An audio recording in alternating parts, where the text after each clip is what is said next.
welcome back to my channel.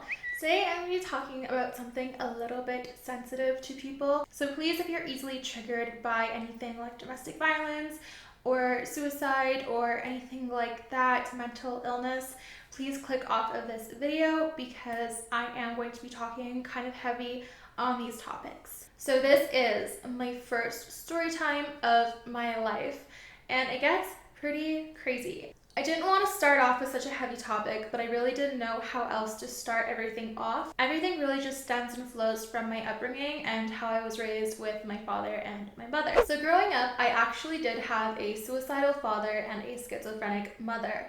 And my dad actually also had panic attacks, and my mother actually had bipolar disorder as well. My dad's mental illnesses I knew right off the bat when I was younger, but my mother's I didn't actually know until years later when she actually started getting diagnosed, and I had conversations with my brother about this, which led me to knowing about her diagnoses as well. So when I was younger, like 4 to 6 years old, I do have a lot of memories of my dad actually trying to kill himself. I would wake up really late at night and my mom would actually be downstairs yelling and screaming and trying to coax my dad out of suicide because he suffered from panic attacks and sleep problems. He was getting a lot of medication from his doctors and he actually used them constantly to threaten to commit suicide and kill himself by overdose. But my mother would often actually start screaming, calling for my brother to come downstairs and help her out because he was a lot bigger and stronger. He was about 7 years older than me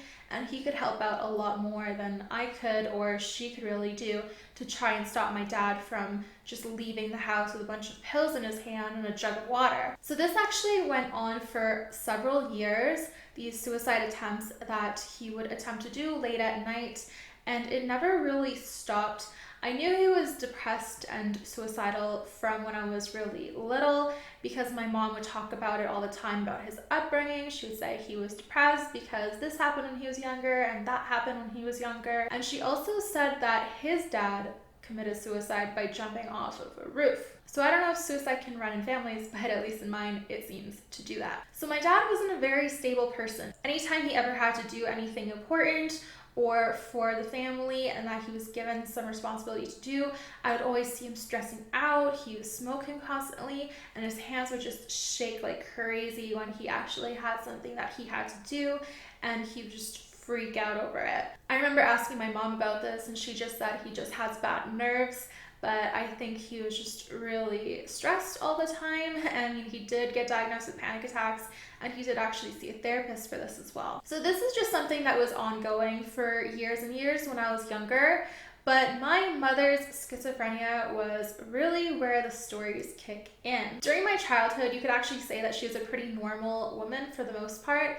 but when she actually started getting really, really paranoid over absolutely nothing is when I really started to notice that something was off with her. So in the summer when I finished 4th grade, my mother actually started acting really strange and doing things that she didn't generally do. For instance, she always double, triple checked the front door, the back door, and the window locks every single night before going to bed.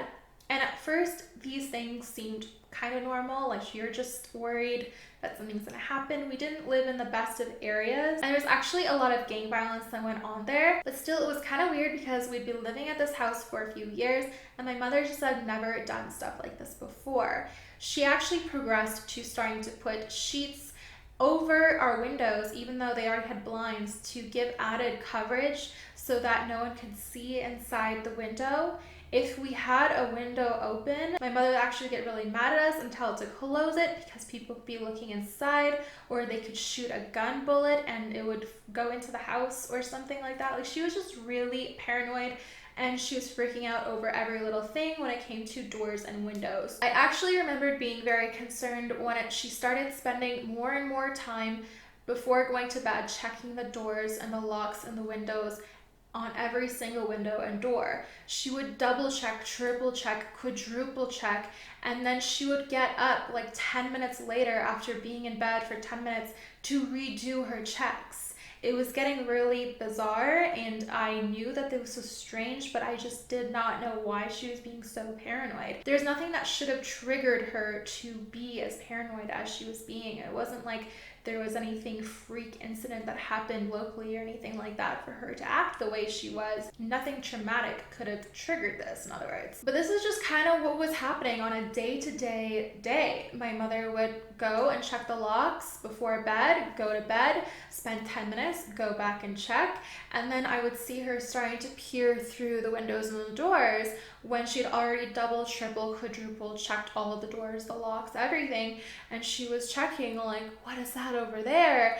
And then she would start putting the chair, one of the chairs from the kitchen, in front of our front door, because it was actually a little cubby space. There was a wall, and then there was our door, and then after that there was just like the hallway between our living room and kitchen. So there's a little cubby space between our front door and this wall. So she was able to put a kitchen chair there. So if you opened the front door, you wouldn't actually be able to get inside because the chair was blocking anyone from actually getting inside the house. So she was doing this religiously. Every single night she would have this chair there. But this actually progressed to not just having it there during the evenings, but having it there during the days. You could not actually get inside the house unless you were like, hey, it's me, let me in, move the chair. And this was a day-to-day thing. But it was still a routine that I was just getting used to. Like, I didn't know what to think of it. I didn't know what to do about it except for just let it happen. I didn't really understand that this was a mental illness at the time. I just knew it was really, really weird for my mother to be doing these things, and I did call her crazy from time to time. So as the summer started getting hotter, we generally did start actually going into the basement and sleeping there. It was generally me, my dad, my mom, and my brother. We'd all go downstairs into the basement, sleep on the couches, all that, because we didn't really have AC. So this is really the only way for us to escape the heat. This particular summer, my dad didn't really care to join us. He was happy being on the couch in the living room where he'd actually been sleeping and staying for a few years. He and my mother actually drifted apart, and he was more comfortable having his own place to sleep on the couch in the living room rather than upstairs in the parents' bedroom. So on this one day, it was actually raining pretty hard, and it was like the first night that it was so hot we just wanted to sleep downstairs. So it was me, my brother, and my mother, and we were just watching some TV, watching some Comedy Network, and then we were about to go to bed and go to sleep. We would generally talk a little bit, goof off with each other before we actually fell asleep, the lights off. My brother would get annoyed, like, I'm trying to sleep, like, stop talking. And then something really weird happened. My mother stopped us, and she was like, shh, shh, shh. And me and my brother were just like, what are you shushing us for? And my brother would just say, shh, shh. And she was like she was looking somewhere, because I was right next to her so I could see. And she was like, do you hear that? And me and my brother were just like, no, we don't hear anything. I don't know what you're hearing. So my mother is just saying like, okay, I'm gonna go investigate. I don't know what this is. I need to know what this is. So she gets up and she starts heading up the stairs. So we had a 3-story house. We were staying in the basement, and she was hearing the noise from upstairs. So she had to climb 2 flights of stairs to investigate this noise. My mother gets halfway up the 2nd flight of stairs to the upstairs, and she just screams bloody murder, freaking out. And me and my brother just like freeze and shake, like, what the heck is she screaming about? What's going on? Like, we're paralyzed. That scream that she just screamed was literally the scream of bloody murder, like, I'm dying. So my brother freaks out, and he takes off running upstairs to try and figure out what's going on. And I'm freaking out because I don't like being alone in the dark. So I want to run upstairs too, following my brother upstairs to the source of where whatever's going on is. So my brother makes it up the 1st flight of stairs, and he's just staring at my mom, who's just a little bit ahead of her, and I make it up next to my brother, just staring like, what's going on? Like, I'm shaking, I'm freaking out, I don't know what's going on. And my mother just says, do you hear that? And my brother and I are just standing like, yeah, we can hear that, because it sounded like a rusty squeak, and none of us really knew what it was, but my mother was actually freaking out over this. And then I was like, oh my God, I know exactly what this noise is. I had a hamster in a cage who had a wheel, a metal wheel, a squeaky wheel when he ran in this wheel. So I was like, I know exactly what this noise is. Still kind of like freaking out, mind you, because of my mother's scream and the terror. So I go upstairs past them and I go into my room and I'm like, it's the hamster squeaking in its wheel. That's all it is. Like, you're freaking out over nothing. So my mom was like, really? That's what it is? Oh, thank God. And my brother's like, really? And we're all just like, you're really freaking out over a hamster squeaking in its wheel. And we're also kind of shook from this, and none of us really want to go back downstairs to sleep in the basement. So we all kind of just go back upstairs, and we can't really sleep at all. So we're actually all chilling in my brother's room for a bit. I went on the computer for a bit. My brother was reading a book on his bed, I think. And my mom was just in the room, like, talking to my brother. And my brother keeps saying, yeah, like, go to bed. And my mom's like, I can't sleep. Like, that was scary. That was freaky.